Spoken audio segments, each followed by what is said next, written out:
She is a stand-up comedian. She's a podcaster. She is a mother. My fear is that we are raising a generation of weenies. How do you get fired from 22 jobs?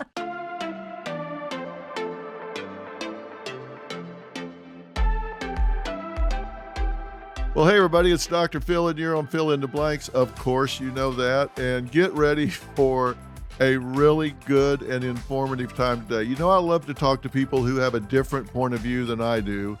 Boy, is that the truth today, because I'm talking to Christina P. Now, first off, she is a mother, and she's a mother of two young savage boys. Now, that's her term, not mine. I'm not judging her children. But she is a stand-up comedian. She's a podcaster, and you probably saw her 1 hour special on Netflix, Christina P, Mother Inferior. This was back in October 2017. Rave reviews isn't a big enough term to describe it. And it was brilliant, insightful, irreverent, but so true. She had a second half-hour special, The Degenerates. It was shot in Las Vegas a year later and streamed on Netflix as well. And her latest special, Christina P Mom Jeans, which premieres globally on Netflix on Mother's Day this year, May 8th. So you want to mark that down and watch it, because it will change your point of view. It will give you permission to say what you think but don't want to say. The comic and proud mother has prepped another real intimate look into the life of modern motherhood, and she's here to talk about that and more. So, Christina, thank you for being here. Oh, I am so honored, and thank you for what you've done for people your entire career. And I also want to thank you for the book Life Code. I read it in my 20s, and it changed my world. And now I don't trust anybody that works for me. I've ruined you. And I love it. So thank you. Well, you probably, like me, were raised to give people the benefit of the doubt, which I think is total crap. Why would we do that, particularly in our transient society? And I'm not a pessimist at all. In fact, quite the opposite. I'm an optimist. But why wouldn't we gather data before we make a decision about somebody? I agree. I think so many things you're taught in life are out of politeness and I think with good intent, but it's really not practical. And you have to unlearn all these things. But I think in relation to motherhood, so I'm an older mom. I gave birth to my first kid when I was 38. So I'm a Gen Xer. I grew up in the 80s. I was a latchkey kid. Yeah. And then I had children, and I was like, oh, people have peanut allergies now? What? How did this happen? Yeah. And it happened because pediatricians believed somewhere in the 90s that if we stop giving kids peanuts, they will not develop allergies. But what happened is they did, because we didn't expose them. Yeah. And my fear is that we are raising a generation of weenies. So this special, I don't pull back on, at all. I'm over it. I'm convinced that cancel culture is over, or rather, I've decided it. I don't care. Well, listen, I can't hold my tongue anymore. I'm so glad to hear you say that. I'm done. Well, you have a podcast, which is Your Mom's House, that you host with Tom Segura, and people, I'm sure, know who Tom is. He's brilliant and has given himself permission to say everything just like you do. And you just said you think we're raising a generation of weenies. I'd like to talk about that. What do you think about this generation we're raising right now? Because, listen, I've been really spending a lot of time digging into this issue. And in colleges right now, having these safe space rooms for kids when they don't like the election results, complaining about teachers that are asking them to take positions, advocating issues they don't agree with so they can learn the other side's point of view, and they go complain about it. I'm like, are you kidding me? Well, they cry about it. I heard there's a puppy room. I don't know if I heard this on your show. That's not a rumor. I have verified that. I don't know what they did with the puppies afterwards. They probably have puppy SD or something. I don't know. Puppy. Well, the puppies need therapy. That's right. We're not talking about the rights of the puppies. But what do you think about these kids in this generation? It does seem to me like our job as parents and educators is to prepare children for the next level of life. Course. And I don't think we're doing that. I don't think we are either. I think there's this, what is it? Antifragility. Isn't that what we want? We want them to be anti-fragile. And let me tell you, I've been in therapy, and I don't think that everything that's happened in this generation is necessarily bad. I think it's great that we have feelings and that we are acknowledging feelings and difference, and people from marginalized parts of society feel that they belong. I think that's lovely. But now what? You know what I mean? Let's get on with it. And after being, I've seen a therapist for a decade to work through my own issues before I became a mother.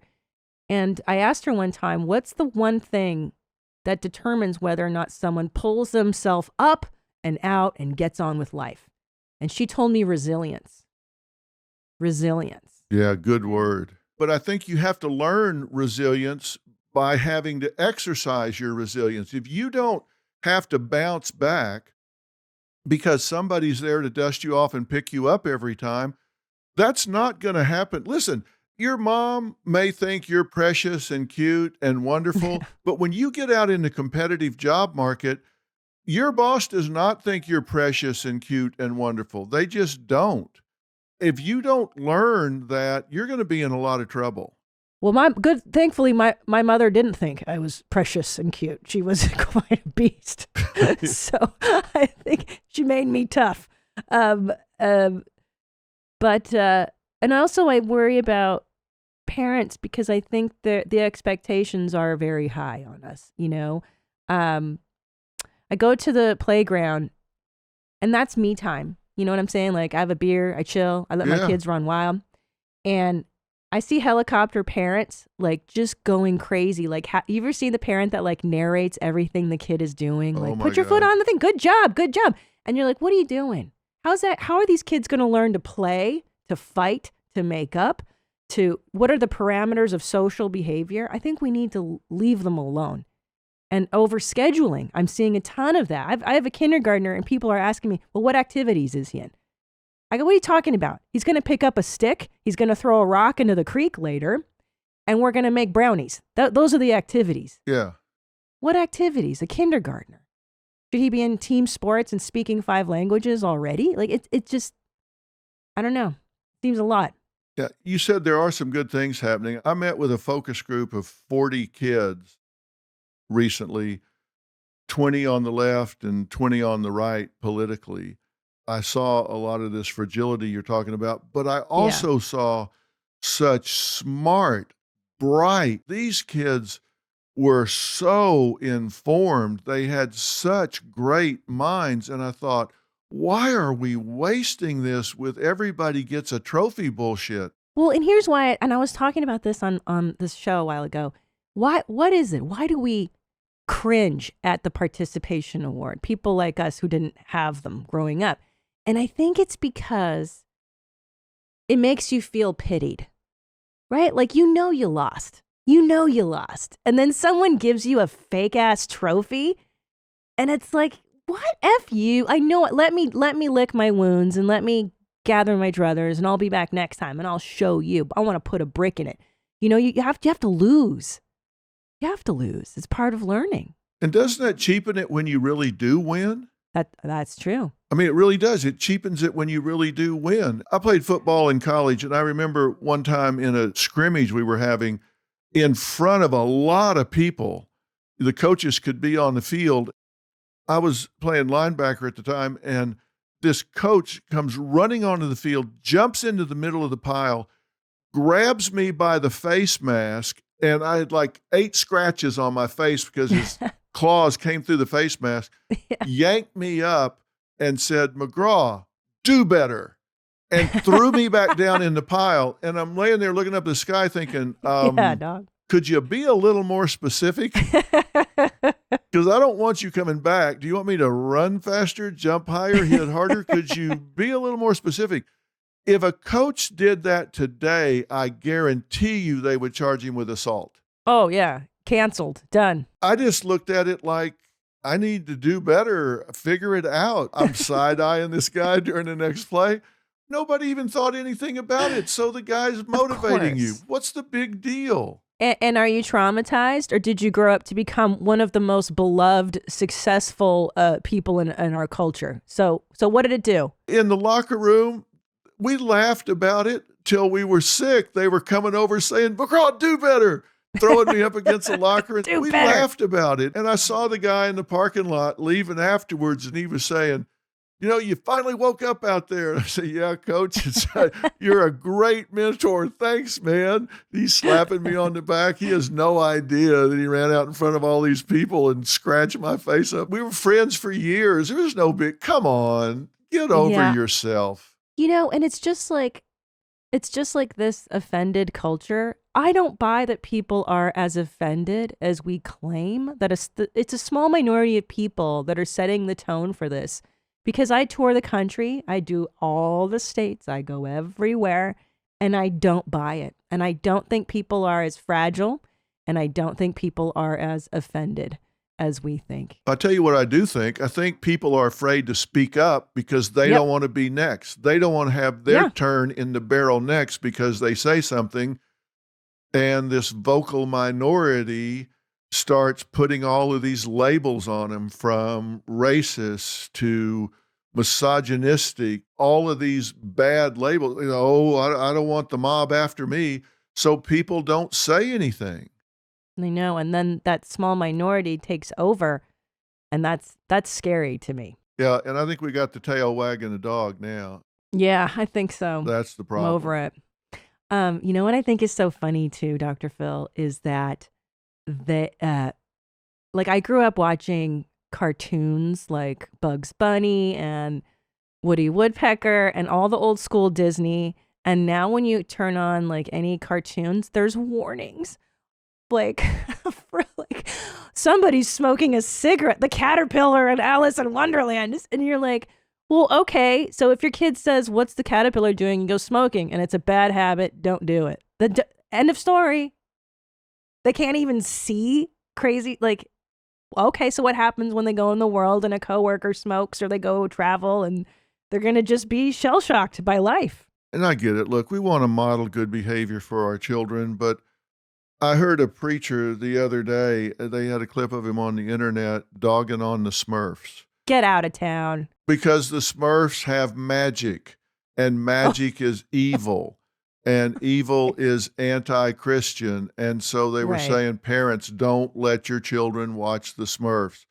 Now, let me tell you, I can list a couple of 100,000 problems we have before I get to the Smurfs using magic. Same. I mean, really? Same.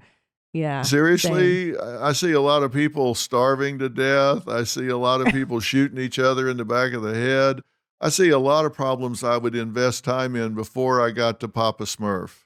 Yeah, I'm not too worried. And I grew up on him, and the Smurf stood for a lot of good things too, right? Kindness, community, fighting against evil. I don't know why these are not good forces. And also it makes me laugh too, because there's a million genders now, which I guess is good in some way too, but you're just like, well, anyway, there's this thing. I live in Texas now. I live in Austin. And I grew up in Los Angeles. So I'm experiencing a vast culture difference, and I'm really enjoying a lot of it. Cause in LA, people are like, there's no such thing as gender. It's all a construct. I'm like, really? Have you raised boys? Because girls and boys are not the same. I've never seen a 6-year-old girl pee out a campfire. Yeah. That is uniquely something I see. My 3 and 6-year-old boys are naked right now on the driveway in cowboy boots. That's real. And one of them's farting on me later. Oh, so they wanted to have pride parades in kindergarten. Really? Schools here. Yeah. And I was like, okay, I understand the inclination of we should teach kids about difference and all that. Do kindergartners have an awareness of sexuality and what that is? And I think kids are different, and they come to awarenesses at different times. But I can tell you, like you, I'm from Texas. We have a home in LA and we have a home in Texas. Everything from COVID on down, when I'm in Texas, it's like there was never a pandemic. Yeah, I know. It's the best. Here, you come here and the Yeah. shopping centers are full, the Yeah. restaurants are full, everybody's going on about their life. And in California, everything is shut down. People are wearing biohazard suits to the grocery store. Oh, in LAX airport, I saw people in biohazard Yes. full gear, like hazmat suits Yeah. in customs. I was like, whoa. And Maybe you shouldn't leave the house if you're that worried. I read a study recently. I'll actually put it on the website if people want to read it, where they looked at 3 factors and they were measuring what difference it made between states that went to total lockdown and states that did, like Florida, nothing. They were looking at mortality and how much disruption of the economy and education that state did. And they found no difference. If you totally blew up the economy and shut down your schools, the mortality rate was no different with states that didn't shut down the economy and didn't shut down the schools. So it had virtually no statistical impact whatsoever. And it was a pretty massive study, which I'll post and let people make up their own minds about it. But now they're starting to go back that direction again. And I'm really wondering if once you give the government certain authority and certain power, if they just have a hard time giving it back up. I think you're right. I think that is the thing, is once you give them the authority and the power, I mean, it's harder to give it up once you've got that. And that's why you hear me tell people all the time on the show, they'll come on and say, well, we're going to court to have a custody battle. And I'm like, you don't want to do that.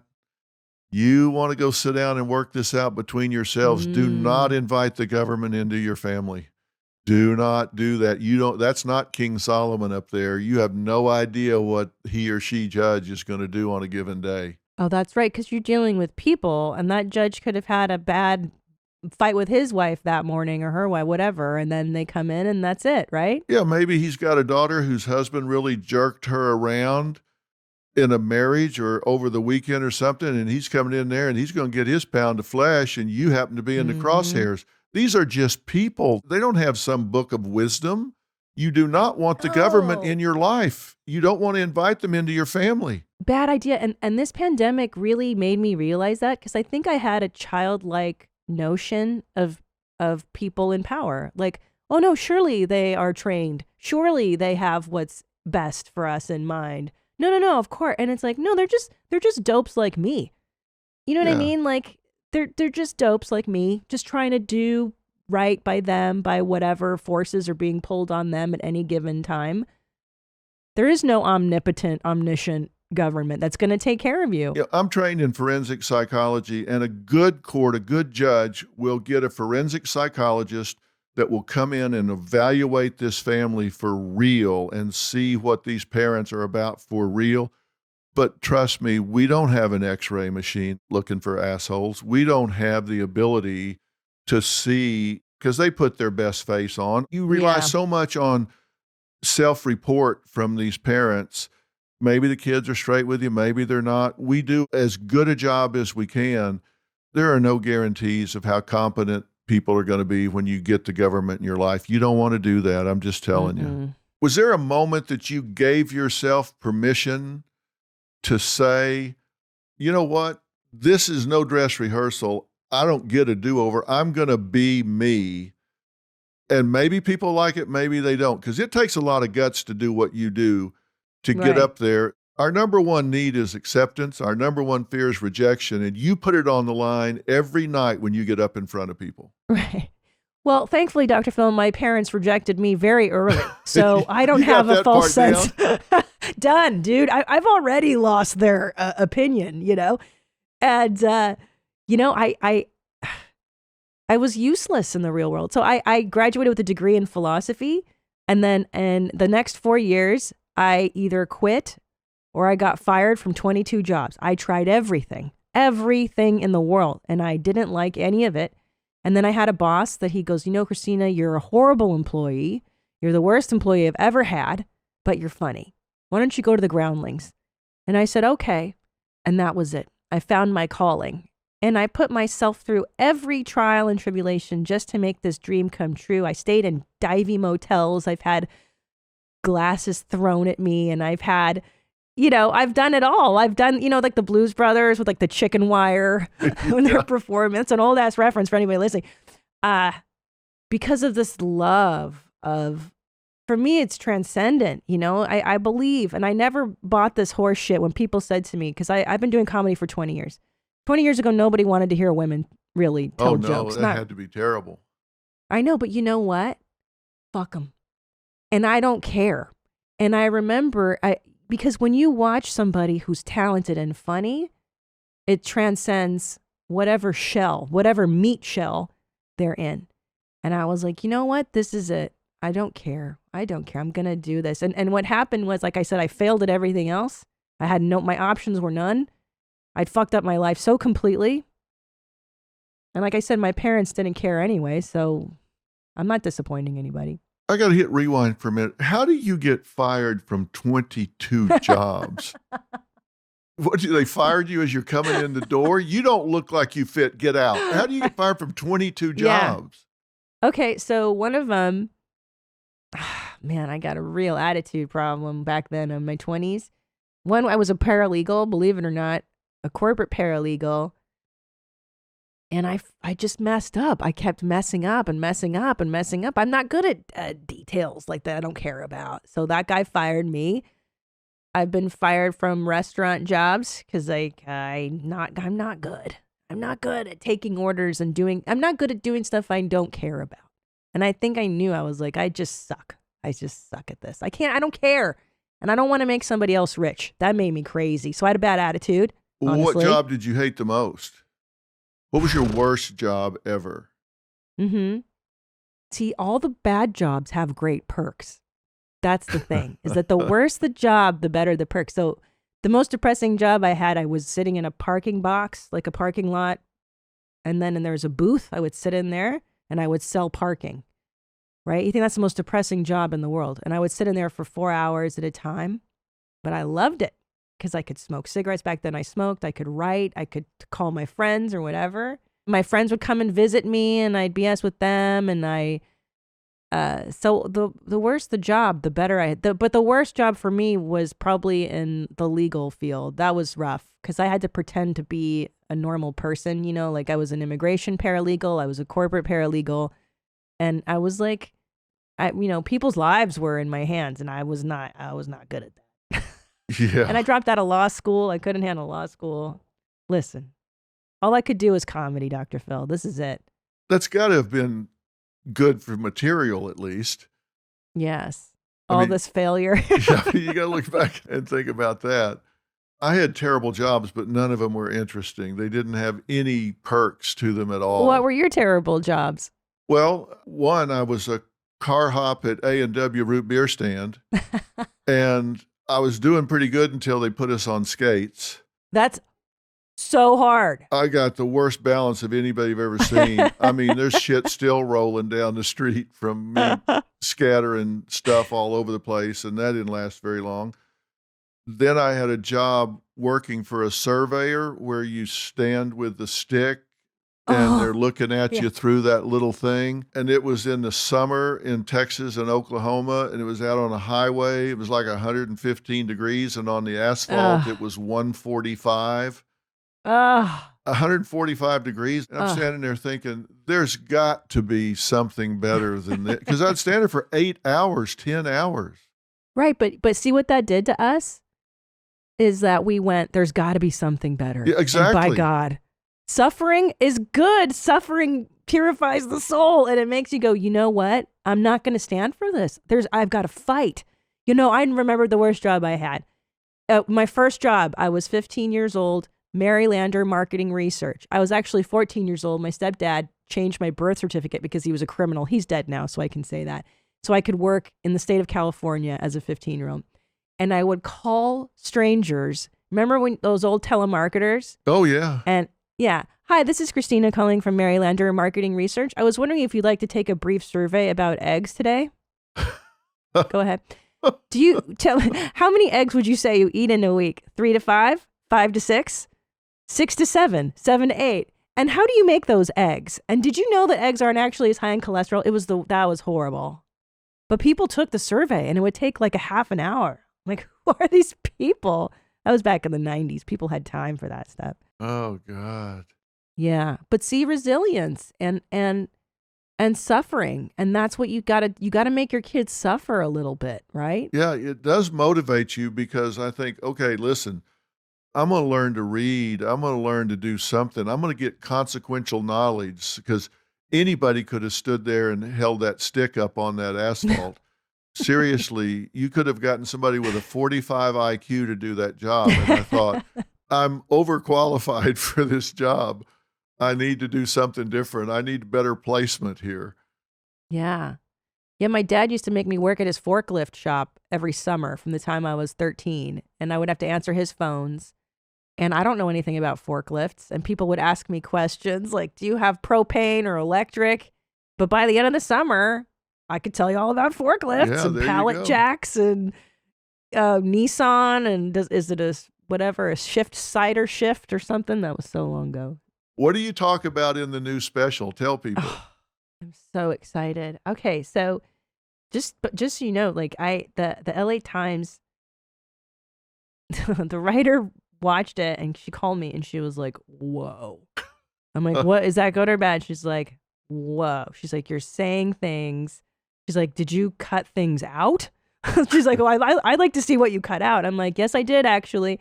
And here's the deal: comedy's job is to find the line. I find the line. And I toured with this hour all over America. Red states, blue state, you name it. I went there. I know where the line is, and I think I found it. So I talk about number one, growing up. I wish growing up 80s and now raising kids in today's world and what that is like. And then also, which is absurd because there's so much stuff that like it's so different. I feel like I grew up in a completely different world and now I'm in a space alien. And then I talk about my own parents, and I think this is everybody's struggle: is you want to do better than what you were given, right? And it's not their fault. Your parents did the best they could. I didn't know that I would go from like joy to rage to exhaustion to exhilaration like every 6 seconds of every day, you know? Oh, yeah. And it's so hard. Do you ever take your kids on the road? I do. Yeah, I do. They love it. They don't want to leave the hotel.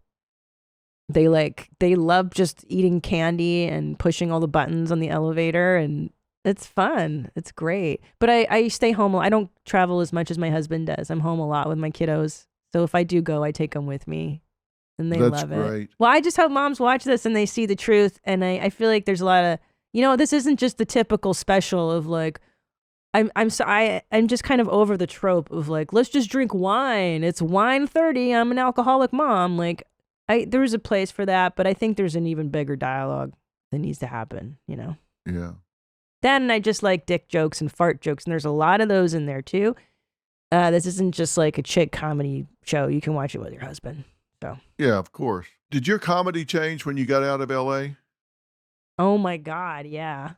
Well, I didn't realize, like, because I grew up in LA. I'm an Angelino from the time I was 4 to like 45.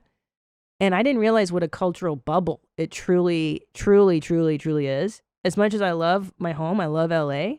Yeah. And I moved to Texas and I went to like my first kindergarten party, and it was like a boys' party. And they were like, "Okay, y'all, here's some cupcakes. And then after the cupcakes, we're going to have donuts, and then we're going to have cake." And there's snakes, and there's like snakes hanging from the walls for the boys to play with. And like parents are drinking margaritas, and everybody, hey, y'all, like just so laid back and so normal, and nobody's offended and nobody's worried about anybody's gender identity or like, it was calm and it was cool. It is calm. We love the people here. And a lot of our friends have moved from LA to Texas, and every single one of them loves it. It's not culture shock, it's culture stimulation. Yes. Joe and Jessica Rogan have moved to Austin. Yes. I know you guys know them. I love them. And they love it. But it is different. I wish people would really visit different parts of the country more from LA and realize there is a whole different mindset, different culture out there, because it is a bubble. Mm-hmm.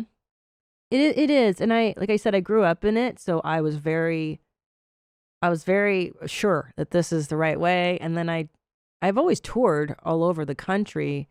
But there was always kind of in my head, I have to admit, a bit of a an us versus them, like, but I'm from LA. I'm cool. I know what's up. And then I'm like, oh, wait a minute. No one cares about the stuff we care about in LA. Like, nobody cares. I think most people just want to raise their children and have a Coke and a smile and and enjoy their lives and get on the river and enjoy barbecue. Yeah, it's a different life, but Austin is a very sophisticated city. There's a lot of tech down there. Yes. There's a lot going on in Austin, Texas. Yes, there is. And I love it. And I've been meaning to ask you, pork ribs or beef? I got to say beef. Pork is more work. What? Well, pork is more work. I feel like the beef rib, it comes like this big. I know, they're dinosaur ribs, but you got to work harder to eat the pork ribs. But I guess the pork ribs is a better payoff flavor-wise, but you got to make sure they're done. Yeah. You can go to County Line out there and get a dinosaur rib. That's what's up, County Line. That's right. I love that one. I like the one on the lake. I take my boys there. Yeah. They lay down on their bellies on the dock and they poke the turtles and no one says a damn word to them. It's so funny. And it would never happen in other places in the country. Are those the biggest ribs you've ever seen? Yes. I mean, really, they do look like dinosaur ribs. Yes. I've never seen it in my life. Anyway, my cholesterol was a little bit high and I have a doctor here in Austin. And I go, but I love ribs. I just moved to Texas. I have to eat barbecue. And he goes, well, okay, you can have the brisket and the sides, and that's about it. Like, that's such a Texas doctor thing to say. You can have the brisket. All right, I'll settle on he'll make a deal brisket. with you. He'll make a deal with you. Yeah, get out of here. Well, listen, I want everybody to know. I want to say it again and again and again. Your latest special is Christina P Mom Jeans. It premieres globally on Netflix Mother's Day, May 8th. And then there's more to this because later this month, you're going to be on Netflix again, which is their comedy festival, Netflix is a Joke. You're going to participate in Amy Schumer and Friends section, which is set to take place at the Hollywood Palladium. Mm-hmm. You're going to be on with some others. So you're just Netflix all over, right? Thank you, Sarandos. Absolutely. Praise Netflix. I love it. My husband, his first special ended up at Netflix back in 2014. Yeah. And he was disappointed. We were like, what's this Netflix? What are you talking about? Now look, right?